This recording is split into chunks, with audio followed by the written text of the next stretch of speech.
Hey, what's going on, everyone? It's your boy, Ernest Dove, back for another episode. Let's get back to basics. I want to talk about the weekend review once again in the Mets minor league system.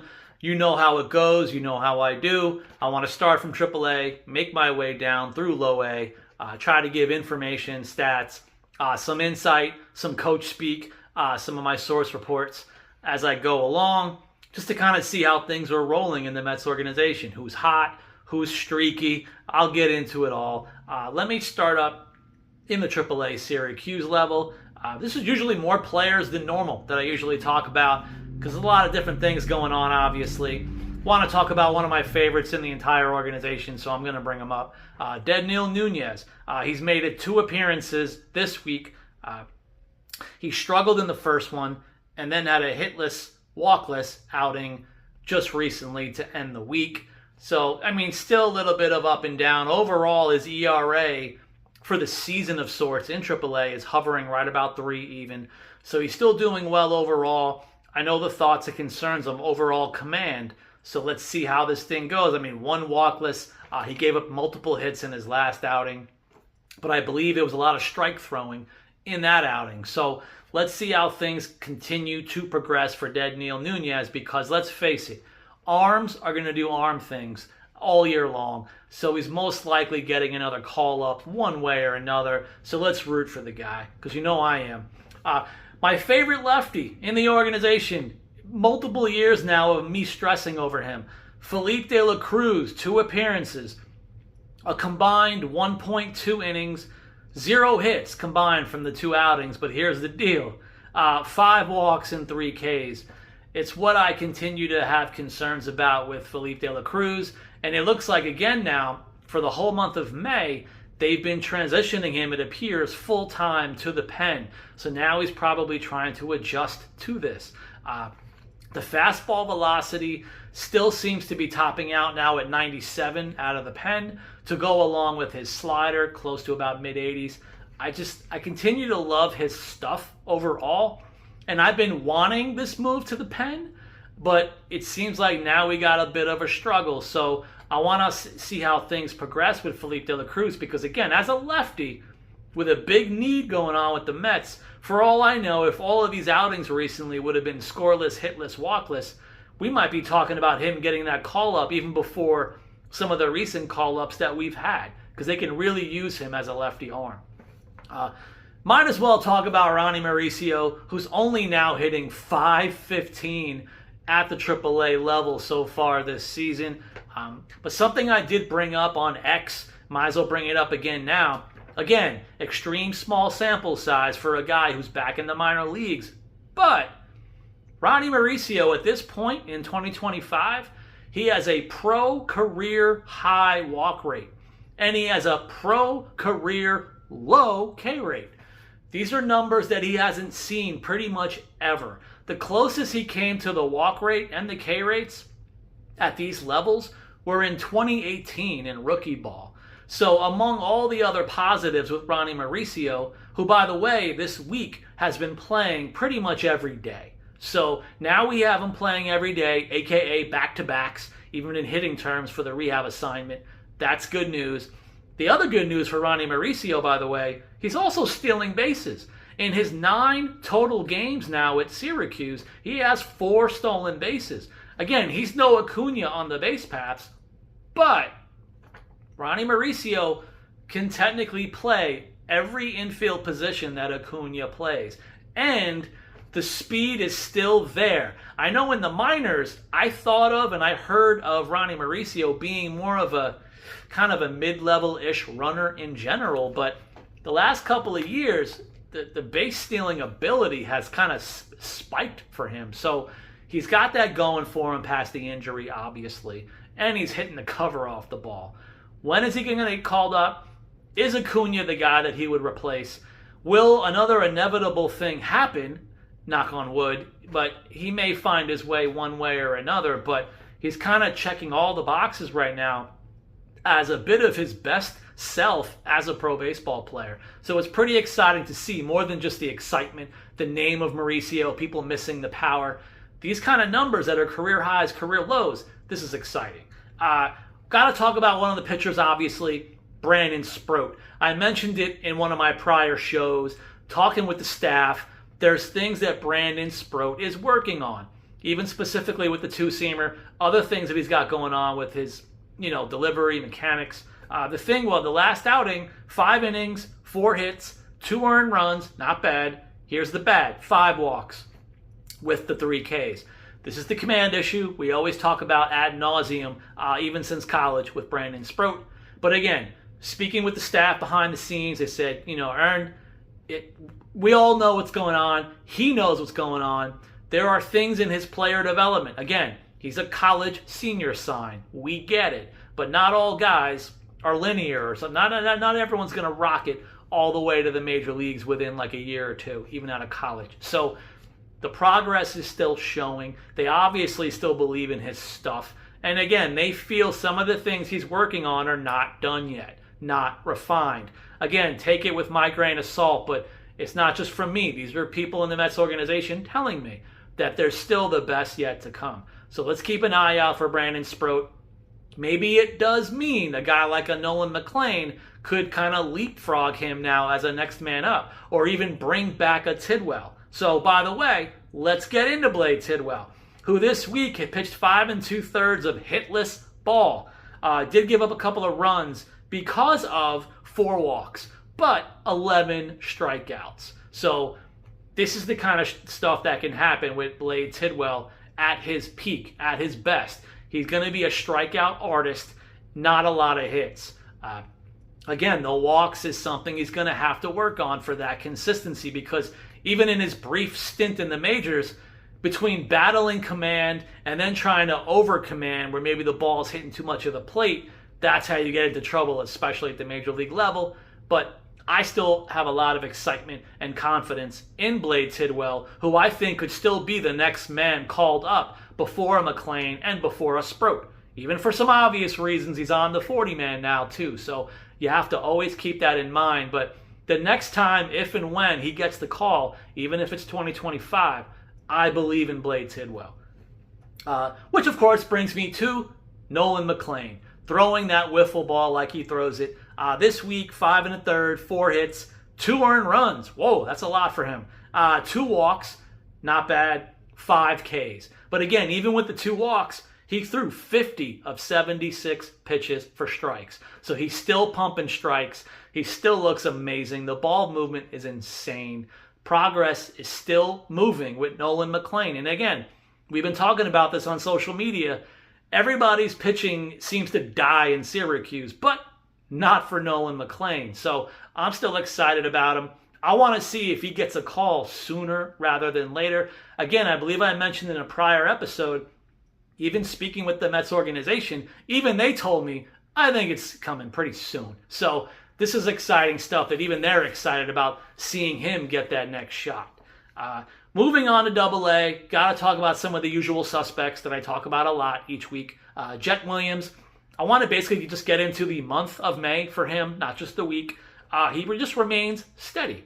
So in the month of May, Jet Williams hitting .272 with a .398 on-base percentage. That's what you always want to see from a guy like Jet. It's kind of his niche. It's his MO. I'm glad it's still continuing again at the Double-A level now that he's healthy. And it's basically led by a ratio of 16 walks to 14 Ks in the month of May. And oh, by the way, 11 stolen bases in the month. So he almost has as many stolen bases as strikeouts in the month of May.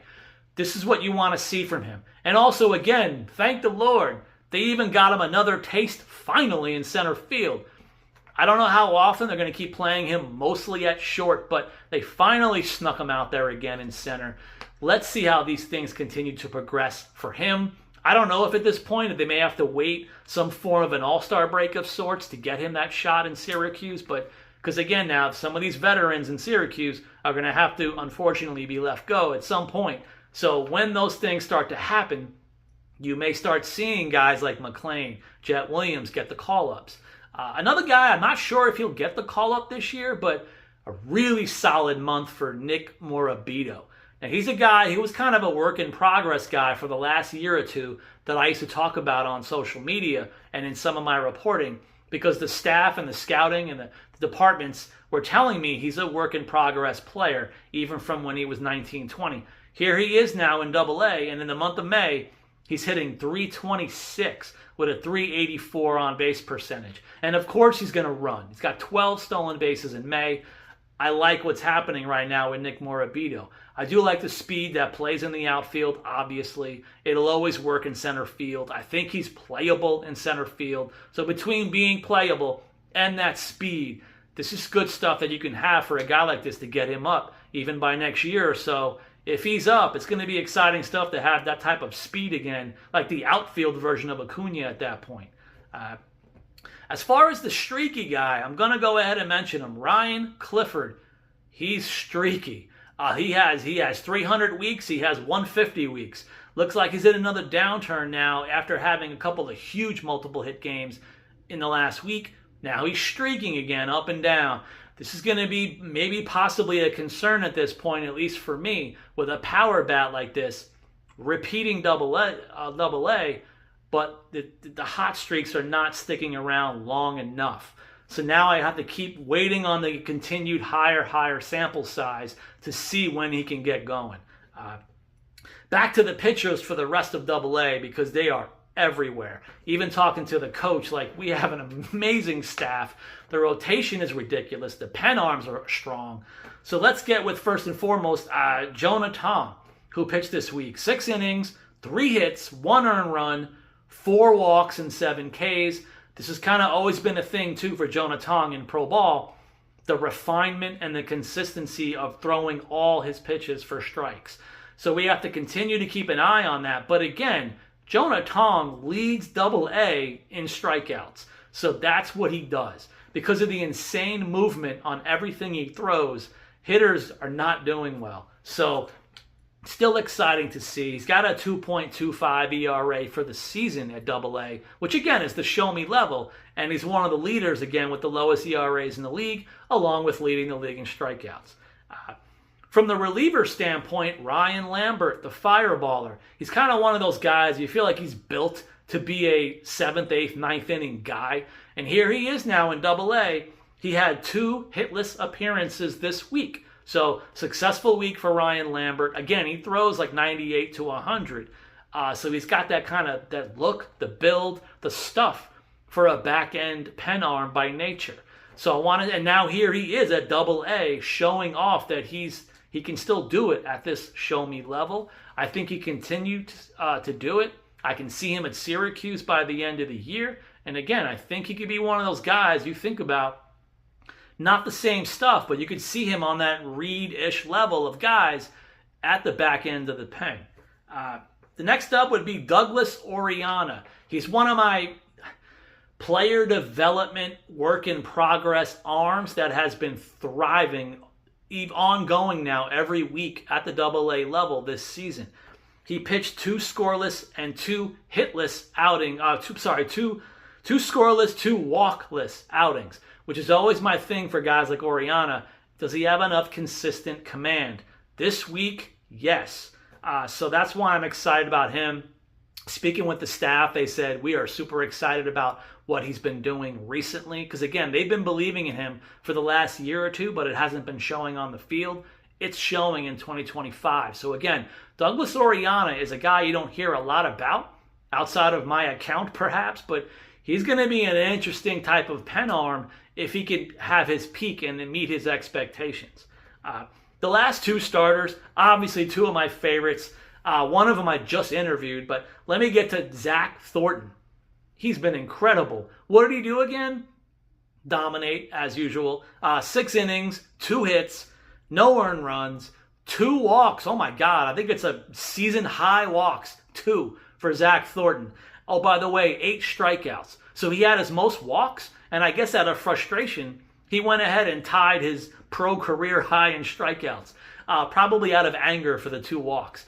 He's been incredible all year. He's been very consistent. I've said Zack Thornton, a left-handed pitcher who can throw up to 5 pitches with command. Now, some of the things to look at with Zack Thornton now for the rest of the season: fastball velocity, It's been in the low 90s. Even talking to the staff, they know he can still peak and top out at 95. So let's see how he's doing. Because again, now in the last week or two, even in back-to-back or last two of the last four outings, Zack Thornton has been hitting pro-career high pitch counts. So let's also keep that in mind. Maybe it's one of those building arm strength type of terms in his player development. So let's see how things progress. And once he gets through it, like a Jonah Tong, by the way.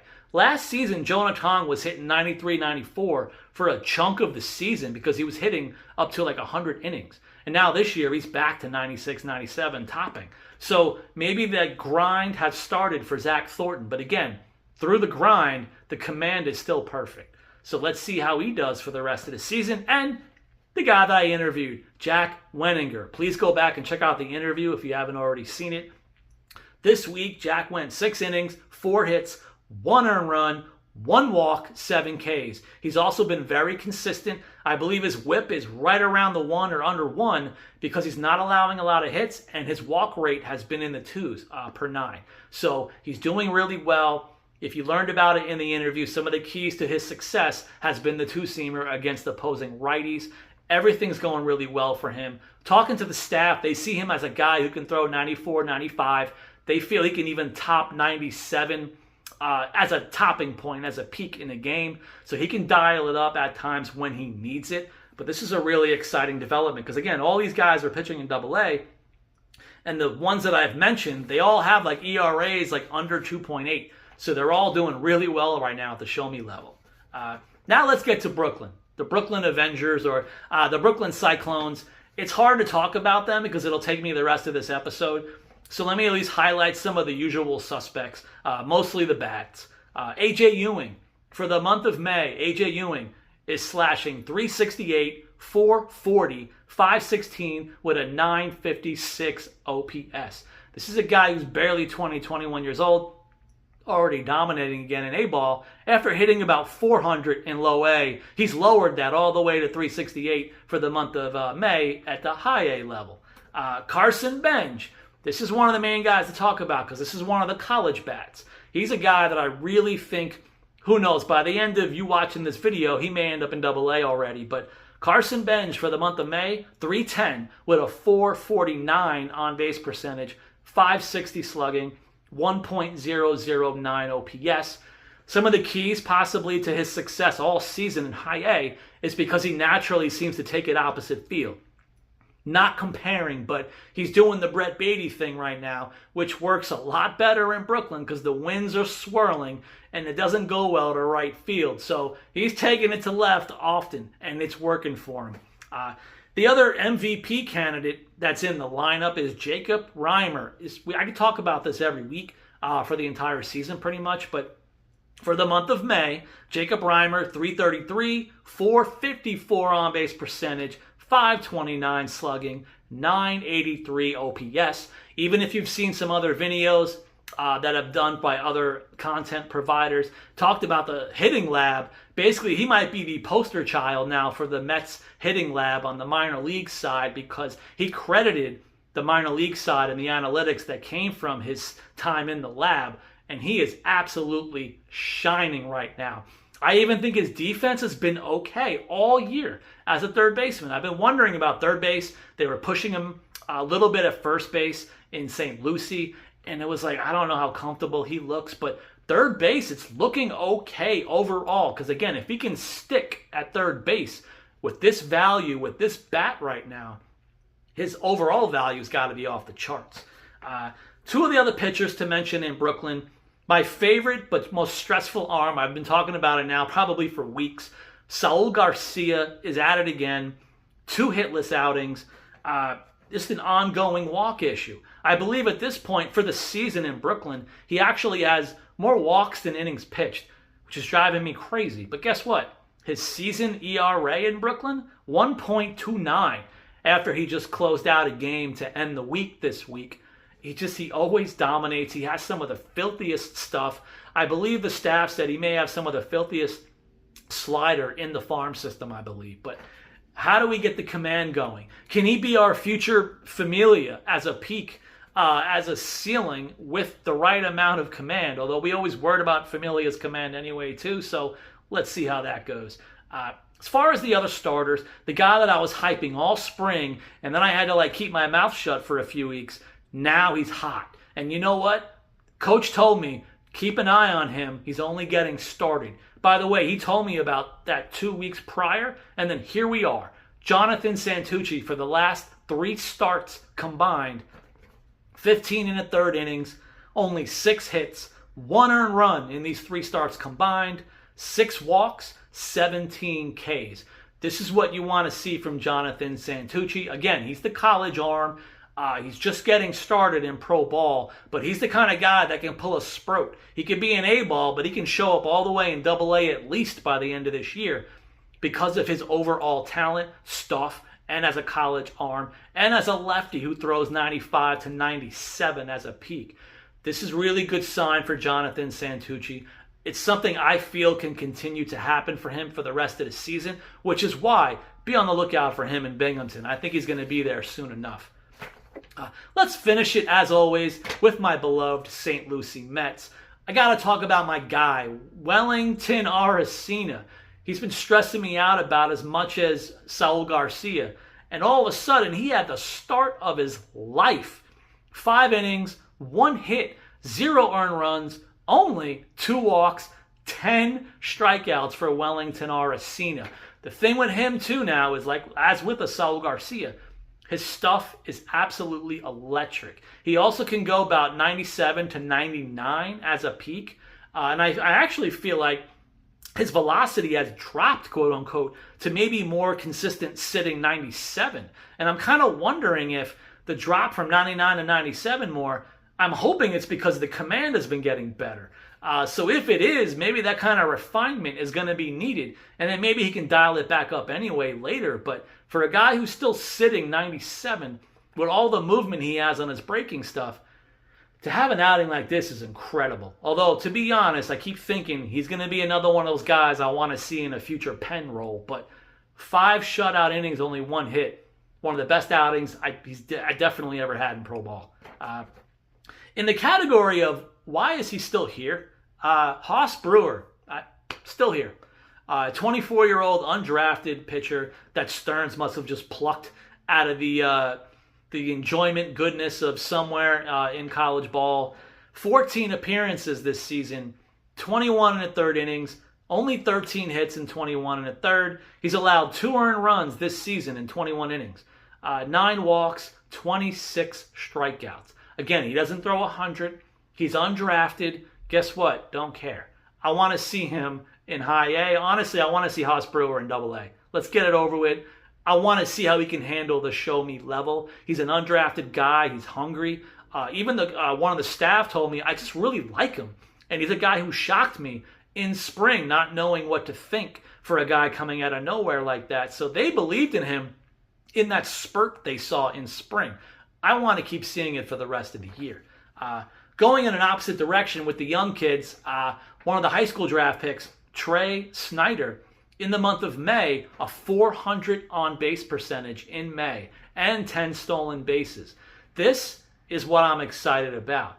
Now, his hit tool, I think the average is about 250 in May, which, again, not great, not bad. Because, again, he's a young player, high school draft pick. He's in low A. It's still a high enough level. His age is perfectly fine and adequate for the level.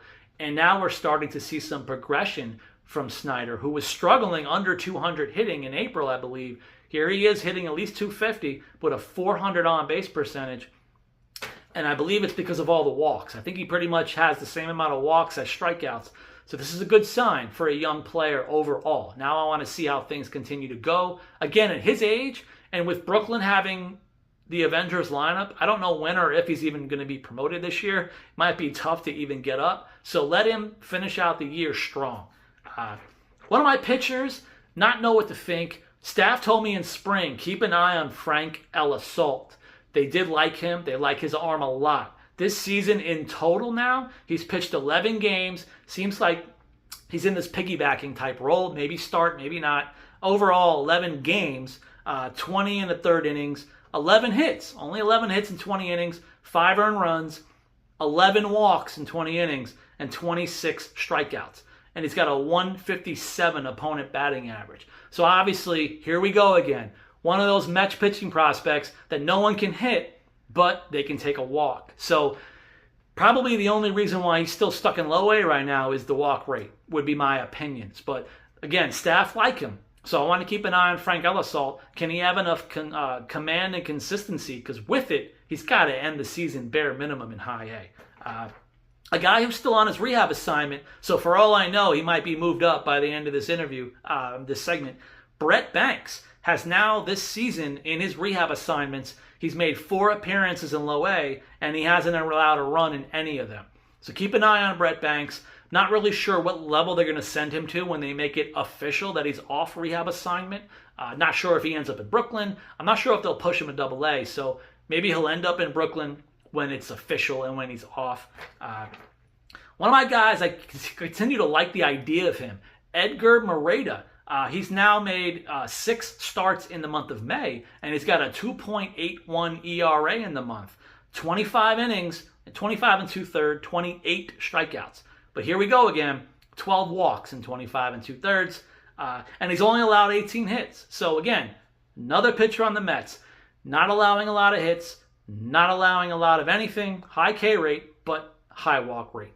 But he's still a good guy to keep an eye on. Again, this is the type of pitcher now with Ellis. I just think they're going to be here for a while in low A until the consistency kind of shows. And then to end things out, one of my new favorite pitchers all of a sudden, Juan Arno. I want to hype him now. He's 21 years old. When I started talking about him with coaches privately behind the scene last year, they were like, it's kind of hit or miss with the command. Even more so than the other guys I've listed. But all of a sudden, Juan Arno, in 9 appearances, his last 9 appearances, 9 total innings, only 1 earned run allowed in these 9 appearances total. 2 walks, 14 Ks. Another guy, looks like the velo looks like it's down a tick or 2. Is that because of the walk rate being lower as well? Maybe he's finally starting to be a pitcher, not a thrower. I love that term. Obviously, I didn't create it. I'm going to piggyback it. But Juan Arno, like a Saul Garcia, like a Frank Ellis, these guys with command could be some of the arms we talk about all the way up to Queens. But will it happen? I don't know. But if it does, you're most likely going to hear it from me first, because please continue to listen to my shows. I got more interviews on the way, everybody. Might even include some coaches and some players. I'm actually in the works talking about interviewing another one of the top prospects overall in the Mets organization. I'm working on it. Please continue to support me. I hope to give you that interview real soon. And just subscribe to the channel. Check me out on X. And hey, please support your boy, Prospect Huggers.